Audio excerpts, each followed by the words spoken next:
నమస్తే అన్న. అన్న రేపు సంక్రాంతికి ఫుల్ మూవీస్. సంక్రాంతి అంటేనే మూవీస్ అంటేనే సంక్రాంతి.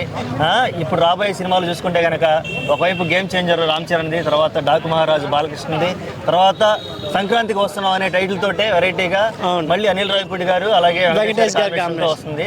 అసలు ఈ మూడిట్లో పోటాపోటీ ఎలా ఉండబోతుంది? ఏది నిలిచిద్ది, ఏది గెలిచిద్ది అంట? ఏది 100% చెప్తున్నా సార్. రామ్ చరణ్ గారు గేమ్ చేంజర్ మొత్తం వరల్డ్ వైడ్ అంటే గ్లోబల్ స్టార్ తర్వాత వస్తుంది కాబట్టి రామ్ చరణ్ గారు సినిమాకి వెళ్తారు. ఇప్పుడు బాలకృష్ణ గారు ఓటమి అనేది లేదు. ఒక 3 సంవత్సరాల నుండి అఖండాతో, లెజెండ్తో, మన అన్స్టాపబుల్తో కూడా 3 సీజన్స్ కూడా చాలా హిట్ చూసారు ఆయన. అంటే ఎక్కడ రేటింగ్ తగ్గకుండా వెళ్ళేది కాబట్టి బాలకృష్ణ గారు కూడా మంచి సేవా కార్యక్రమాలు, బసవ తారకం అన్నీ చేస్తున్నారు కాబట్టి ఆ 2 సినిమాలు కూడా జనాలు కంపల్సరీ సినిమా ఏది బాగుంటుంది ఆదరిస్తారు.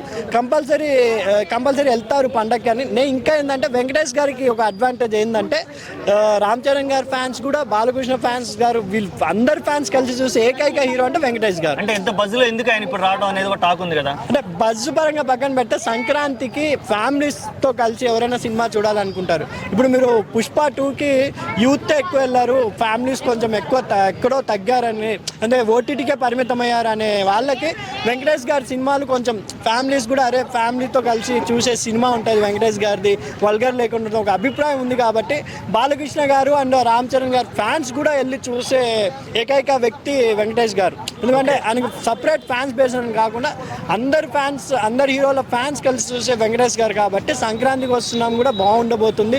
అనిల్ రావిపూడి, రాజమౌళి గారి తర్వాత ఓటమి ఎరుగని డైరెక్టర్ అనిల్ రావిపూడి గారు. కంపల్సరీ ఆయనకి ఈ సినిమా అనేది మంచి హిట్ అవుతుంది అనుకుంటున్నాను. అలాగే ఇప్పుడు ఆల్రెడీ F1, F2 చూసాము. ఆయన డైరెక్షన్ ఎలా ఉంటుందో తెలుసు, ఆయన యాక్టింగ్ ఎలా ఉంటుందో తెలుసు. మళ్ళీ ఇది కూడా వర్కౌట్ అయింది అంటావా? 100% కామెడీ.